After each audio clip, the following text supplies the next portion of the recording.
Você tem acompanhado as notícias? O Brasil tá maluco, tá tenso, tá complicado pra caramba de entender. E seja lá quem esteja escrevendo o roteiro dessa temporada da série Brasil, tá na hora de você parar de usar drogas pra ver se as coisas acalmam um pouco. Só que tem gente que tá querendo ver o circo pegar fogo, tem gente que tá ignorando todo o passado do Brasil e tá pedindo coisas como intervenção militar. Caramba, tá, eu não quero ser o chato que vai te dizer se você tá certo ou se você tá errado.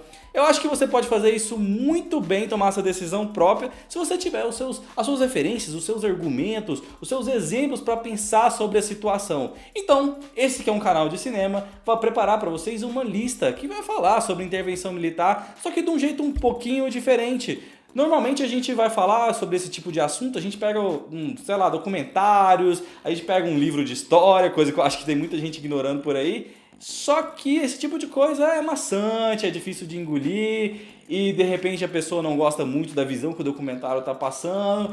Então eu acho que é melhor a gente trabalhar com exemplos mais lúdicos, com séries de ficção, coisas que trabalham esse tipo de tema de uma maneira mais leve, de uma maneira mais descontraída, mas que tem aquele detalhezinho que vai te fazer pensar no tudo que está acontecendo. Então, meu nome é Arthur Guimarães, esse é o canal Incinera. Você vai ver agora uma lista que vai te fazer esquecer essa história de intervenção militar.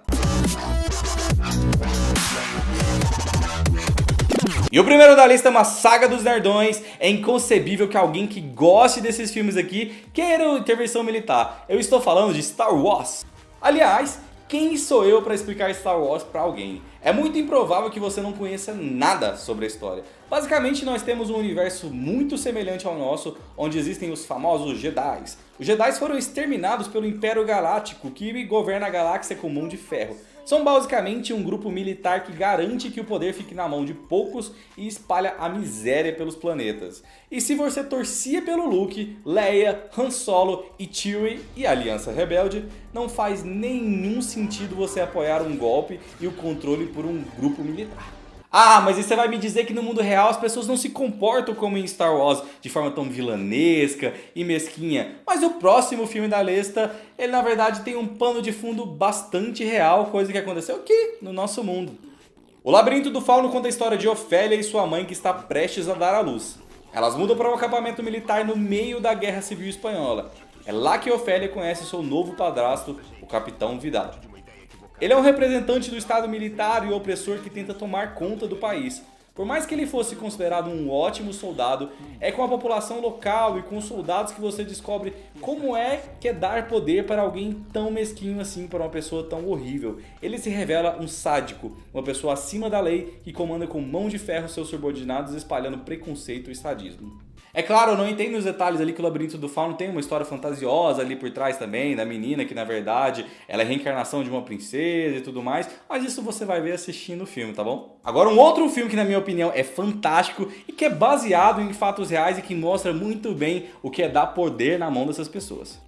Em Nome do Pai retrata muito bem o que acontece quando você tem o poder na mão de militares, da polícia, do governo e tudo isso misturado a um clima de perseguição, ao preconceito e à impunidade desses agentes públicos que estão agindo pelo bem das pessoas. Ele mostra um atentado à bomba feito pelo IRA que mata 5 pessoas num pub próximo a Londres. Um irlandês chamado Jerry Conlon, um cara problemático, é culpado pelo crime. Porém, o único crime dele foi estar no lugar errado na hora errada. O governo, precisando dar uma resposta rápida para a população, manipula as provas, a mídia e acaba prendendo não somente Gary, como também o seu pai. E honestamente, esse filme valeria a pena só pela atuação do Daniel Day-Lewis. Então, falando sobre essa possibilidade ali do governo manipular os fatos, manipular as provas para colocar a culpa de um crime em alguém que não deveria, eu tenho um outro filme aqui na lista. Minority Report é um filme dirigido pelo Spielberg e tem como principal ator o Tom Cruise, o que já garantiria talvez a categorização de blockbuster para ele. A história se passa em um futuro no qual a polícia garante que eles são capazes de impedir um crime antes que ele aconteça, prendendo a pessoa sem que ela nem mesmo tenha cometido o crime.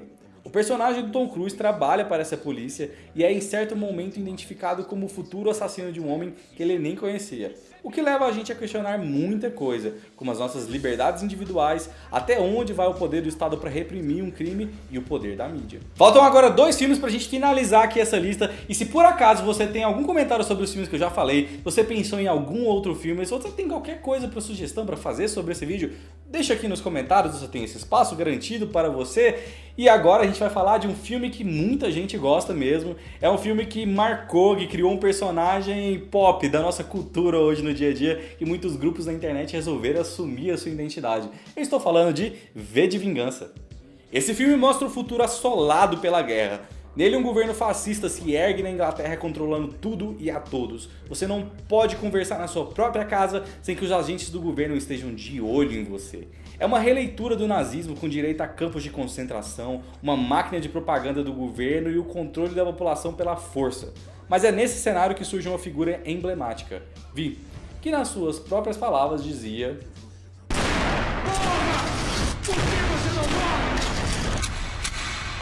Por que não morre? Por baixo desta máscara não há só carne. Por baixo desta máscara há uma ideia, Sr. Creedy. E ideias são a prova de balas.